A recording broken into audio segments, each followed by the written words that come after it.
မျက်လုံးလေးများကပလဲနဲ့မူရပေါင်းဆက်ထားတယ်လို့နဲ့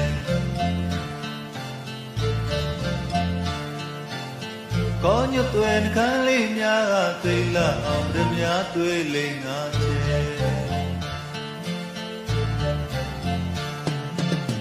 ကိုနေဟန်ချိုးကြလူရဲ့ရွှေအောင်လို့သားဝင်ဝါရဲ့သွားလေးတွေဖွေးဖွေးနှူရဲ့ပလဲလေးတွေတီးုံထားသည်နဲ့တကယ်